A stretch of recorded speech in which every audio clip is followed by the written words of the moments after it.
eu tenho uma reflexão de Deus para a sua vida. Vivendo a história da cruz.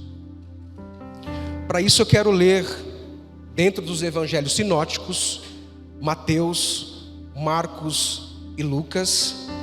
A epístola universal de João fica fora. E eu quero ler o primeiro texto dentro dos evangelhos sinóticos, Mateus capítulo de número 27, 32. Mateus 27, 32.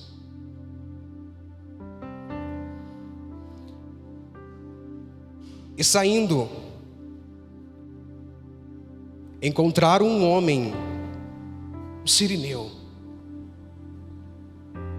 Na jornada da cruz, no percurso da cruz, encontraram um homem, um sirineu. E ele tinha um nome, chamado Simão. Além de encontrar no curso, na história da cruz, este homem foi constrangido a levar a cruz de Jesus. Verso de número 37. E pôs sobre a sua cabeça, no ato da crucificação, a acusação de Jesus. E qual era a acusação de Jesus? Este Jesus é rei dos judeus. Marcos capítulo de número 15, verso de número 21. E constrangeram um certo Simão Cirineu, da cidade de Cirene. E aqui Marcos traz uma perspectiva diferente de Mateus. Ele vai acrescentar dentro da sua ótica de leitura ou de escrita de registro, que esse Cirineu era pai de dois homens, Alex e Rufo. E tem uma informação adicional além disso. É a mesma passagem. E passava por ali e vinha do campo, e para levar a cruz de Jesus. Lucas capítulo de número 23 e verso de número 26. E quando o iam levando, tomaram um certo Simão Cirineu, que vinha do campo, e puseram-lhe a cruz às costas, para que levasse após Jesus. Algumas perguntas surgem em reflexão a tudo que nós lemos nesta manhã. Entre elas é: por que um homem sem qualquer pretensão entra na trajetória da cruz de Jesus? Uma outra pergunta me surge: por que um homem voluntariamente cede o seu jazigo para sepultar o corpo de Jesus? Outra pergunta que me surge como reflexão: por que um homem já condenado à morte enxerga em Jesus a salvação? No final da mensagem eu vou te responder tudo isso. Você não vai sair daqui sem resposta. Eu me peguei a pensar lendo esse texto, e isso é raro, mas acontece. Como que eu vou montar um sermão, uma reflexão de no mínimo 30 minutos sobre a história de um homem que eu não tenho rastro da sua vida? Eu tenho apenas um registro dentro dos evangelhos sinóticos, no mesmo contexto, com alguns detalhes diferentes. Então, como é que eu monto uma reflexão de um homem que eu tenho apenas um versículo? Eu sei onde ele mora, eu sei o seu ofício, porque ele veio do campo, eu sei que ele era pai de 2 meninos, mas tá. O Sandro racional parou para pensar e disse: não vai dar certo. É 5 minutos de ministração e acaba. E veio a resposta: quem disse que é sobre Simão? É sobre Jesus, é a história da cruz que você vai pregar. de uma forma direta ou indireta, fomos inseridos na cruz ou na história da cruz. A grande pergunta que fica é que como você está reagindo ou respondendo ao chamado da cruz? Como é que você está vivendo a história da cruz? Porque talvez você, como eu, que sou totalmente insensível, melancólico, que chora por tudo, até assistir a Branca de Neve. Eu, quando assisti a Paixão de Cristo, faltou lenço para enxugar as minhas lágrimas. Mas eu não preciso apenas me motivar ou me sensibilizar com uma dramatização sobre a história da cruz. Eu preciso viver a história da cruz. Nós precisamos sair desse estágio de apenas admiradores da história da cruz. E talvez você, como admirador, você pensa: naquele Jesus lindo, do cabelos longos, brancos, do olho azul. Quem disse? Os admiradores rotulam Jesus dessa forma. Mas na verdade, a aparência pouco importa. O que importa é a expressão do amor realizado, manifestado, ratificado em Jesus. É isso que importa. Se tinha olho verde, se era branco, se tinha cabelos longos, se era negro, não importa. O importante é que em Jesus a figura manifesta do amor de Deus estava estampada para dizer: eu amei o mundo de tal maneira que eu entreguei em Jesus o meu bem precioso para morrer por você, CBN, e você que está em casa me ouvindo. Precisamos viver a história da cruz. Você deve estar estranhando o ministério aqui, mas eu intimei o ministério de louvor. Se não ficar, é um mês de banco. Eles estão aqui de plataforma, aqui estão de prontidão para me ajudar a pregar. E agora eles entram na cena. O meu desejo é que possamos acordar toda manhã e viver um avivamento novo. Vou repetir, o meu desejo é que nós acordamos toda manhã e vivemos um avivamento genuíno. E talvez entre esse acordar de manhã, você escolha um louvor para lembrar da história da cruz. E talvez você pode usar esse repertório. Feche os seus olhos. Eu já coloquei as minhas vestes brancas, estou só te esperando ver. Vamos cantar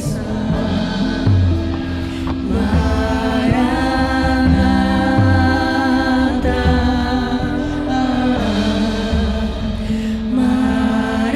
Maranata. Eu já coloquei as minhas vestes brancas.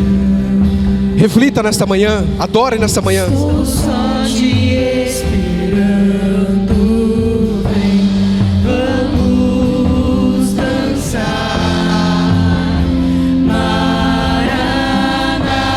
Ora vem, Senhor Jesus.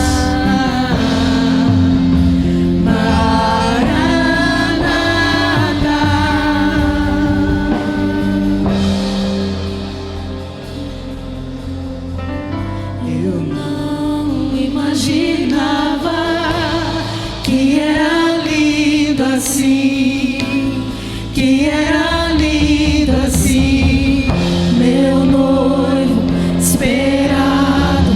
Eu abro a minha casa, Pode morar. pode morar aqui. Sim, Senhor. Pode morar aqui. Tem fogo nos olhos. Eu não imaginava que era lindo assim, que era lindo assim, meu noivo esperado. Eu abro a minha casa, pode morar aqui, pode morar aqui. Maranata, Maranata. Gere esse avivamento dentro de nós. Que todas as manhãs eu posso dizer: eu estou preparado. Ora vem, ora vem, ora vem, ora vem. Entra na minha casa, está tudo preparado. Vem para a ceia, Jesus.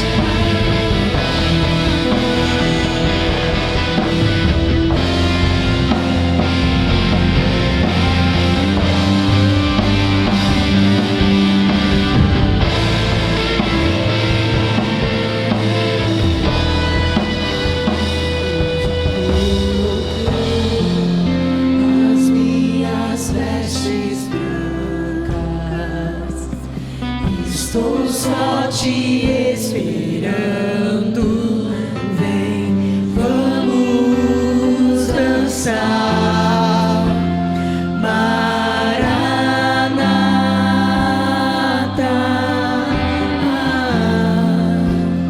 Maranata, já coloquei as minhas vestes. Estou só te esperando, vem, vamos dançar. Maranata,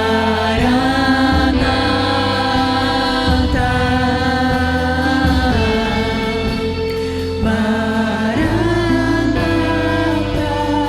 Vamos aplaudir o Senhor.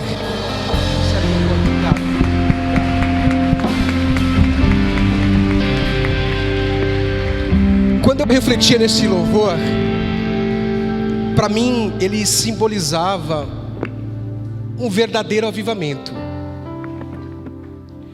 Porque tem dia que você não quer dar nem bom dia. Vamos ser sinceros. Eu trabalho na área administrativa de algumas empresas e tem dia que eu falo: meu Deus, eu tenho que ir trabalhar mesmo. Não tem um saldo na conta, não.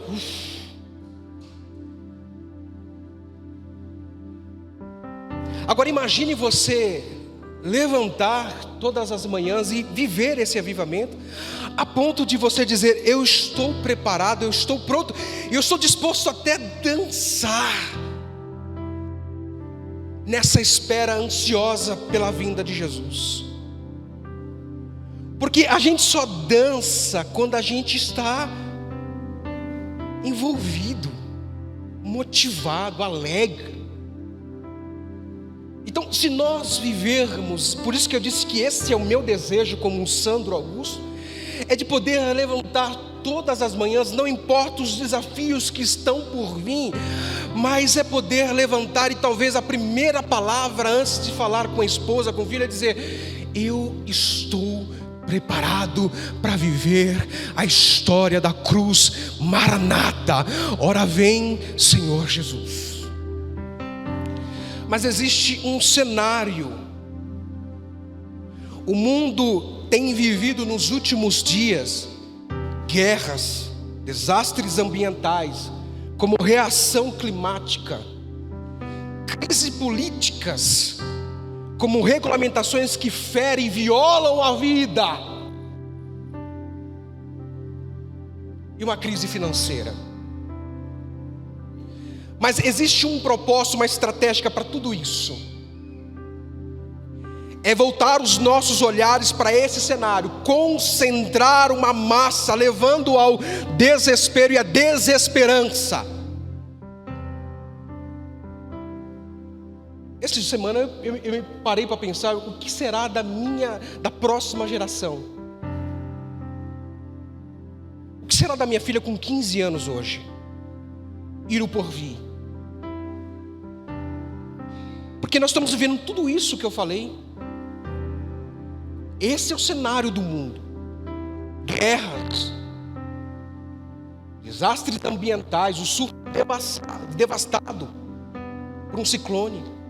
Famílias, eu vi uma cena triste de animais pendurados nos galhos, em fios. Estamos vivendo uma crise política onde a vida está sendo colocada em xeque.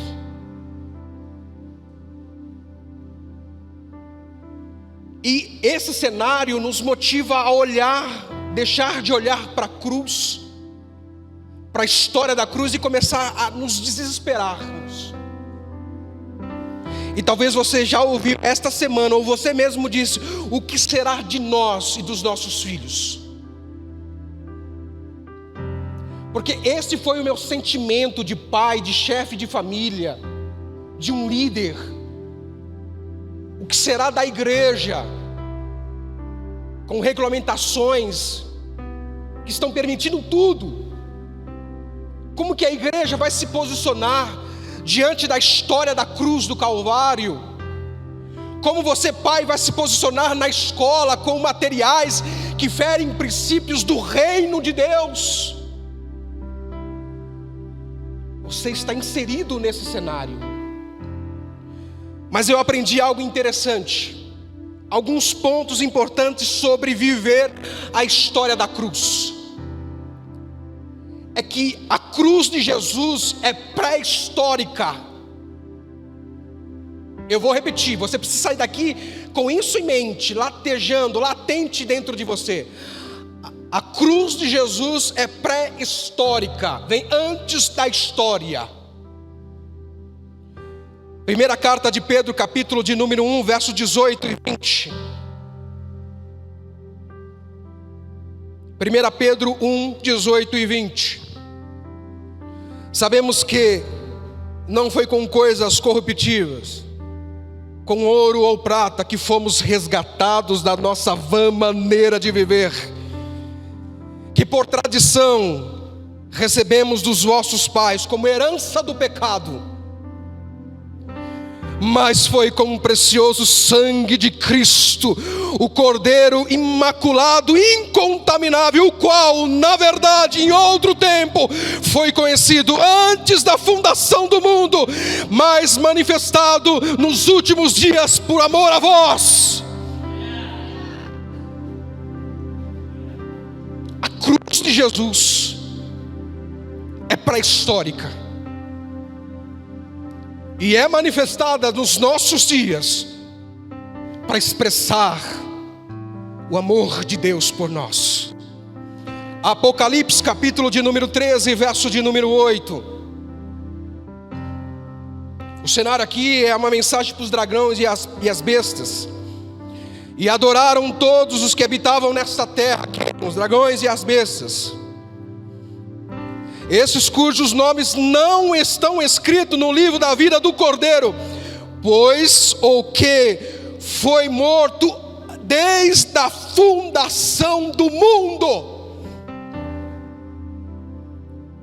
A cruz de Jesus foi levantada bem antes de Moisés no deserto, bem antes da queda.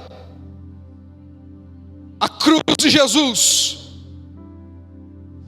já estava martelada, pregada, antes da existência humana.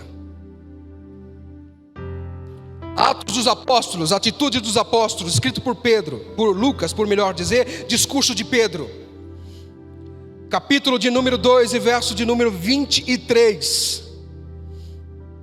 Pedro falando, discursando. E este que vós foi entregue pelo determinado conselho e presciência de Deus, tomando-o vós, o crucificaste e o mataste pelas mãos de injustos.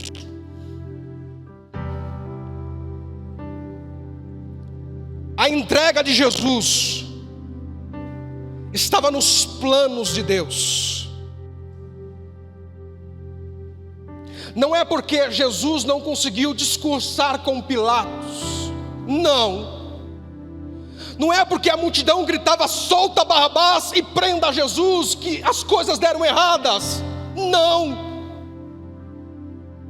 O sacrifício de Jesus já estava num conselho, já estava ratificado, já tinha batido o martelo, estava na presciência de Deus. a história só andou no seu curso normal. Deus não foi pego de surpresa. Deus não foi achado em alguma falha. A condução de Jesus ao Gólgota já tinha sido escrito. Segundo ponto, a cruz de Jesus nos trouxe esperança. A cruz de Jesus nos trouxe esperança. E aqui é a palavra-chave da importância de vivermos a história da cruz. Porque se nós não vivemos a história da cruz, a gente corre um risco de viver sem esperança alguma. Olhando para fora, qual é a esperança que você tem de uma melhora? Se eu não viver a história da cruz, eu vivo uma vida sem esperança, uma vida sem qualquer perspectiva. Até porque se eu esperar que o melhor vai vir apenas dessa terra, eu sou o pior dos miseráveis, disse Paulo. Porque o melhor está por vir. E Jesus disse: eu estou indo preparar. É uma promessa, vai acontecer. Eu estou indo preparar um lugar para vocês, para que onde eu estiver, vocês também estarão comigo. E eu quero, dentro de um mesmo contexto, separar dois cenários: discípulos que esqueceram de viver a história da cruz. O primeiro cenário é os discípulos no caminho de Emaús, e o outro são as mulheres no sepulcro. Eu quero dizer o mesmo contexto com dois cenários diferentes. Lucas capítulo de número 24 e verso de número 20 ao 24. Esse é o cenário dos discípulos. Qual é o contexto aqui? Jesus morre na sexta-feira crucificado. Eles estão caminhando no domingo, o último dia, mas não estavam vivendo a história da cruz. Eles esqueceram da história da cruz. E olha a situação que esses discípulos, seguidores de Jesus, estavam. E como os principais dos sacerdotes, os nossos príncipes, os entregaram à condenação de morte e o crucificaram. Olha a fala, verso de número 21.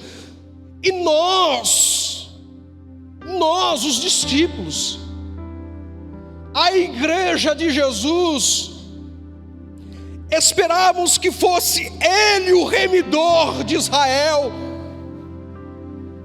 Nós tínhamos uma expectativa em Jesus,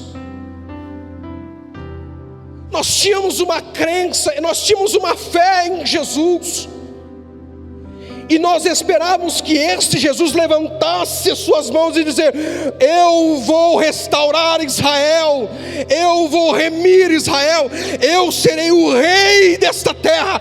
Esta era a esperança desses discípulos. Está escrito, está registrado, está ratificado. Mas agora, com tudo isso que aconteceu, hoje já é o terceiro dia, acabou, já é domingo. O que nos resta esperarmos?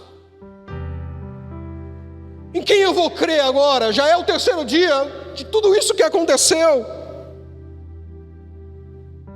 E olha que coisa triste, verso de número 22.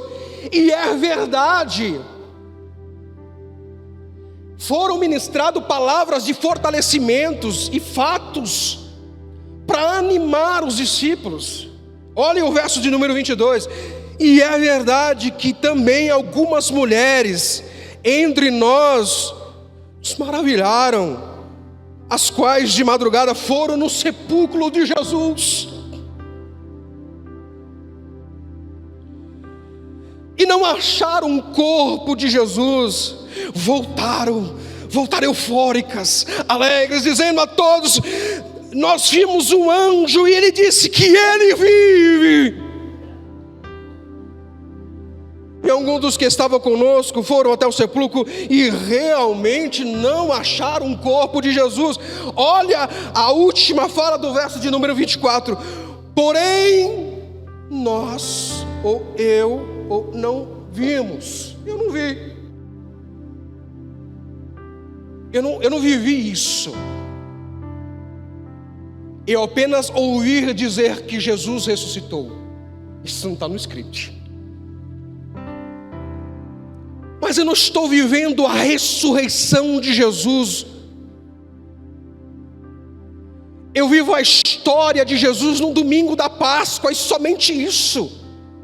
Eu ouvi desde os meus pais que Jesus nasceu numa manjedoura, e aí foi crescendo entre doutores e admiravam, assumiu o seu ministério com 33 anos, formou 12 discípulos, que desses 12 foram para os 70, e aí chegou até nós. Que história maravilhosa! Mas a gente não está vivendo a história da cruz. Quando eu digo nós, eu digo a raça humana. Precisamos viver a história da cruz. E aí um viajante, você já sabe quem é o viajante, né? Não se revela e diz: o que vocês estão discutindo entre vocês? Qual é o discurso? Você não sabe? A notícia não veio de Jerusalém? Não. Fale um pouco mais. Discipulado. Vai. Coloca para fora o que está te angustiando. Vamos. Deixa eu tratar suas feridas com fala. Coloca para fora. Vai.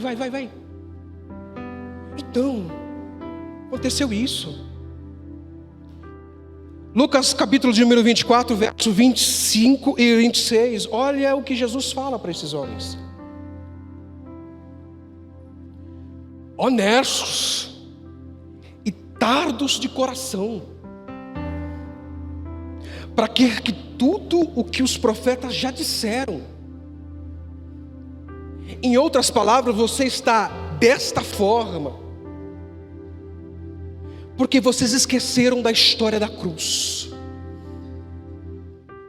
Olha o verso de número 26. Vocês esqueceram da história da cruz. Vocês esqueceram da promessa que foi feita. Vocês esqueceram das escrituras sagradas. E toda vez que um ser humano entra em colapso, é porque perdeu a sua origem com a criação.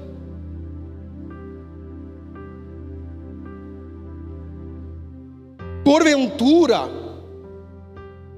vocês não sabem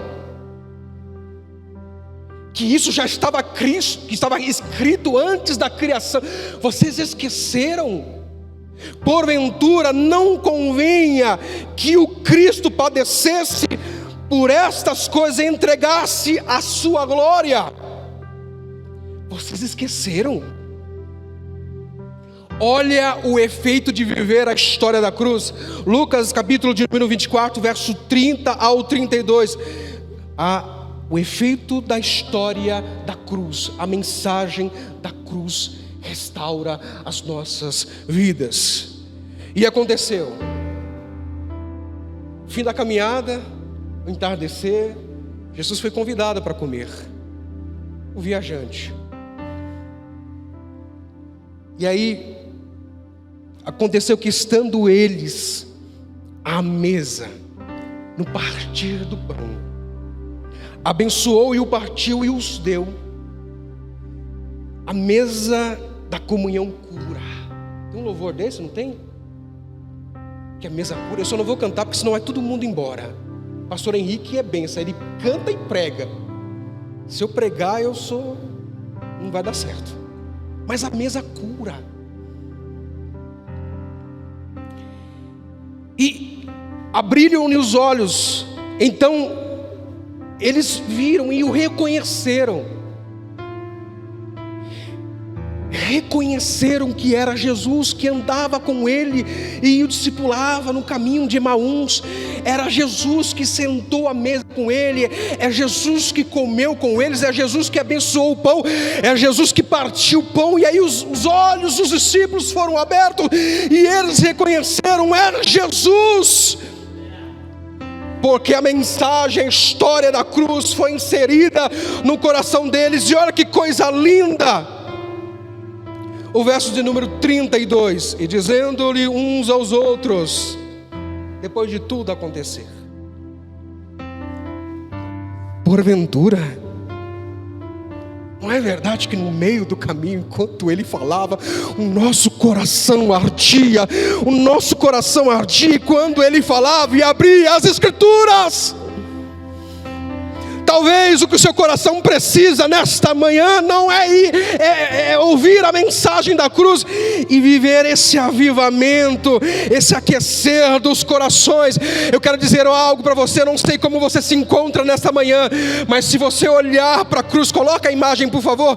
Se você olhar para a história da cruz, se você viver a história da cruz, você vai ouvir dizendo: seja bem-vindo, seja bem-vindo. Você que está cansado, venha, venha, venha. Se você olhar a história da cruz, se você viver a história da cruz, você vai dizer, você vai ouvir Jesus dizer: aonde estão os seus acusadores? Não tem ninguém? Então vai, não viva de penitência, não viva de culpa, transforme a sua vida através da história da cruz. Vai e não peques mais, tem uma vida nova, uma vida de restauração através da vivência da história da cruz. Se você viver a história da cruz, talvez você está orando por alguém que está internado numa UTI, mas se você viver, se você viver a história da cruz, você será um homem como um centurião, que vai dizer: Senhor, na minha casa tem alguém doente, mas eu vivo a história da cruz, eu sei o quanto o Senhor pode fazer por mim e para minha família. Basta apenas uma palavra do Senhor e aquela pessoa que está desenganada vai ser curada. Isso é a diferença de não apenas ouvir a história da cruz, o importante é viver a história da cruz. E eu estou terminando. Segundo cenário, as mulheres, e Mateus vai dizer que é Maria Madalena e a outra Maria, mas Lucas vai colocar a Joana também na história. Evangelho sinótico, é isso. E elas vão levar especiaria para Jesus. Lucas 24 primeiro. Elas vão levar o seu melhor para preparar o corpo de Jesus. E aí, quando elas chegam lá, elas encontram tudo revirado. A pedra foi removida e o corpo de Jesus não está mais lá. Lucas vai dizer, no verso de número 4, que elas estavam perplexas, sem rumo, perdidas, desorientadas, pasmas. E aí, diante dessa situação, o anjo aparece a ela. Mais uma vez, quando a raça humana se desespera, a história da cruz nos fortalece. Quando você se desesperar, a história da cruz vai te fortalecer. Quando você entrar em depressão, numa crise de ansiedade, a história da cruz vai te curar. Quando você achar que não tem saída, a história da cruz vai te mostrar uma saída. Mais uma vez, versos 5 ao 9, e eu vou resumir para não estender muito. O anjo disse para elas: o que vocês estão fazendo aqui?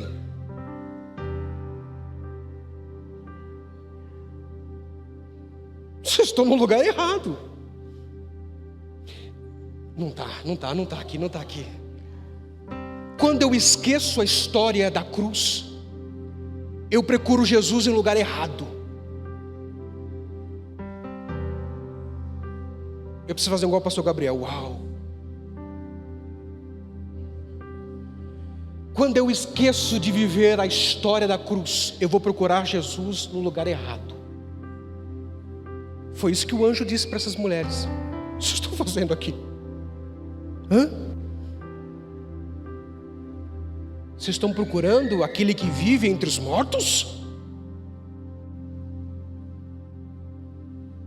Vocês estão fazendo aqui? Vocês estão no lugar errado.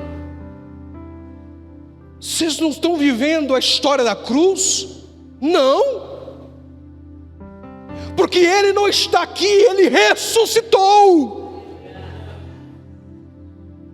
E olha que coisa linda no verso de número 6. Ele não está aqui, mas ressuscitou. Olha a continuação. Vocês esqueceram novamente da história da cruz. Lembrai-vos, vós, como foi falado, estando ainda na Galileia. Quem estava falando? Jesus. Jesus está falando sobre essa trajetória desde a Galileia. E vocês esqueceram? Vocês esqueceram da história da cruz? Vocês deveriam estar celebrando, porque Ele não está aqui, Ele já ressuscitou, e vocês estão procurando aquele que vive entre os... Vocês esqueceram de viver a história da cruz, porque o verso de número está dizendo: não porvém ou convém que o Filho do Homem seja entregue nas mãos dos pecadores, ou nos homens pecadores, para que seja crucificado, e ao terceiro dia ressuscitasse. E olha o verso de número 8. Talvez é isso que você vai viver hoje. E elas lembraram das suas palavras. Ei, o Espírito Santo te trouxe aqui para te fazer lembrar que vai valer a pena. Mais um bocadinho de tempo. Calma. Respira. Vamos fazer um cético terapêutico? Respira e inspira. Fecha os olhos. Me ajuda aí, Silvinho. Um cético terapêutico. Coloca aí um fundo, olha. Fecha os olhos. Você está numa terapia agora, gratuita. Calma. Vai valer a pena.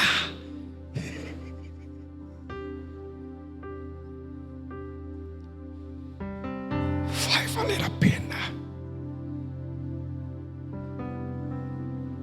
Vai valer a pena. Calma. Está sendo tudo preparado. O fim da sua história não é aqui. A morte é um começo de uma celebração eterna. Calma.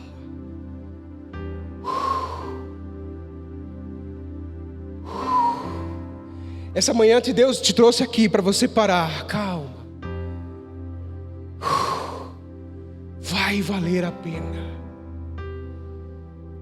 E elas lembraram das palavras de Jesus desde a Galileia. O que essa palavra fez? Verso de número 9, por favor. Gu. E voltaram de um cenário de morte. Elas voltaram de um cenário de desesperança. elas voltaram de um cenário de vazio. Elas voltaram do sepulcro de Jesus. Vou corrigir, de José de Arimateia, porque não era de Jesus, nem isso era de Jesus. E elas voltaram e anunciaram todas essas coisas aos 11 e todos os demais. Quando a gente entender a história da cruz, nós seremos um portador de esperança. Quando nós encontrarmos alguém que esteja desesperançado, você vai remeter essa pessoa para a história da cruz e dizer: você precisa se lembrar da história da cruz e viver a vida de Jesus em você. Deixa eu terminar. Ministério de Louvor. A história da cruz nos trouxe salvação. A história da cruz nos trouxe salvação. Quem vive a história da cruz reconhece Jesus, mesmo nos piores momentos da sua vida.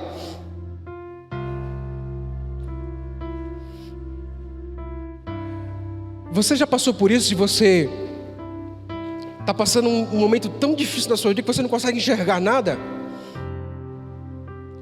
Mas quem vive a história da cruz enxerga em Jesus a salvação. Lucas capítulo, e é o último versículo que eu vou ler, Lucas 23, 39 ao 43. E um dos malfeitores, o cenário é a crucificação. Ao lado de Jesus, 2 malfeitores, condenados à morte. Um dos malfeitores estavam pendurados, blasfemando contra ele, contra Jesus, dizendo: tu não és o Cristo? Salve a si mesmo e a nós, vamos!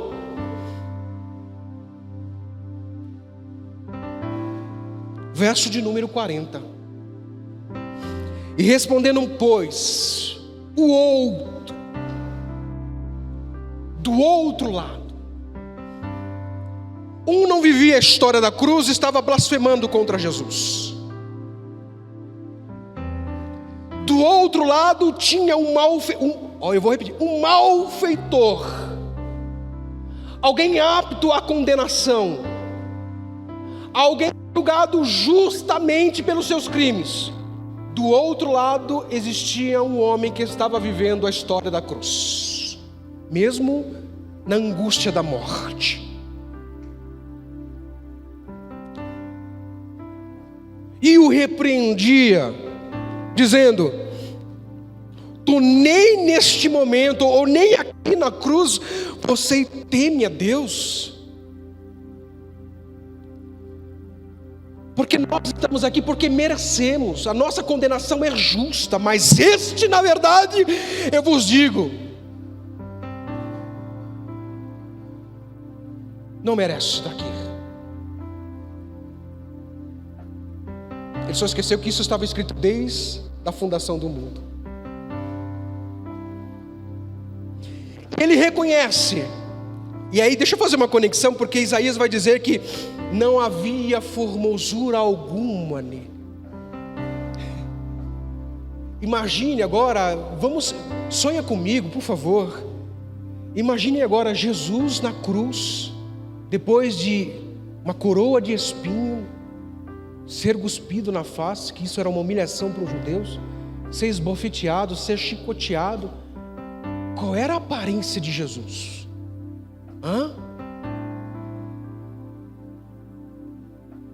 Não havia formosura alguma. Mas quem vive a história da cruz enxerga em Jesus a salvação.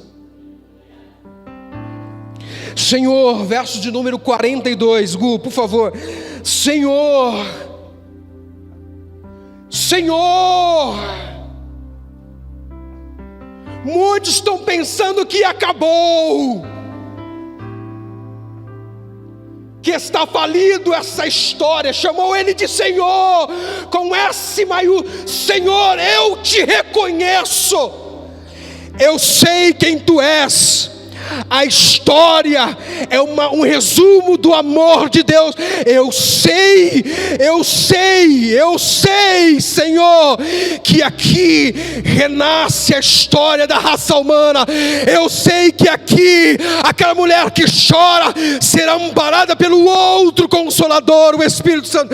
Eu sei, Jesus, eu sei que essa história vai mudar. Eu vou ver um novo capítulo de redenção, de regeneração, eu sei, Senhor, eu acredito, eu sei que mesmo que eu estiver diante de uma morte, diante de uma cruz, diante de uma espada, se possível, me crucifica de cabeça para baixo, vamos lá, eu sei, Senhor, eu sei que uma nova história está sendo escrita aqui, hoje. Lembra-te de mim quando entrares no teu reino. Você tem um reino. Deixa eu conectar aqui. Aleluia. Deixa eu conectar aqui. O anjo Gabriel disse à Virgem Maria, naquela época a Virgem Maria, o reino dele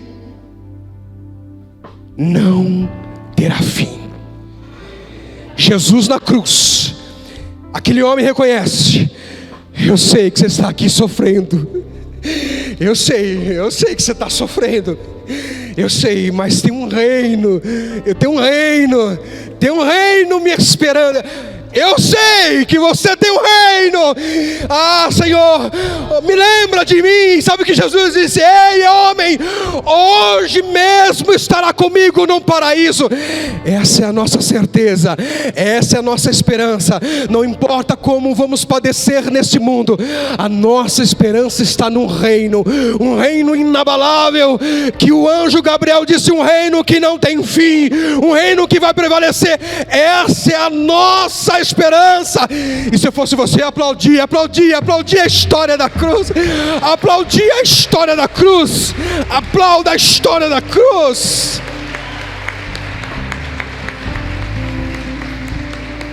Eu finalizo aqui, senão o Ministério de Louvor vai reclamar comigo depois. Segura as varizes aí que vai dar tudo certo, viu? Jesus vai recompensar vocês. E aí eu ouvi um louvor que Jesus não deve nada para ninguém, né? Então calma, vai dar tudo certo, tá bom? Por que um homem sem qualquer pretensão entra na trajetória da cruz? Por causa de uma convocação de Jesus. Eu nem precisa nem mostrar, tá, Google? Guarda aí Lucas 9, 23. Se você quiser vir após mim. E o Cirineu vai carregar a cruz pós Jesus. Se você quiser vir após mim, negue a si mesmo.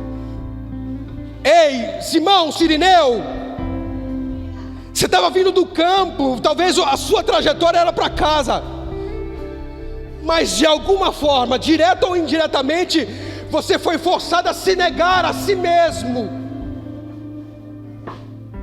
Se você quiser, não é obrigado, com Jesus.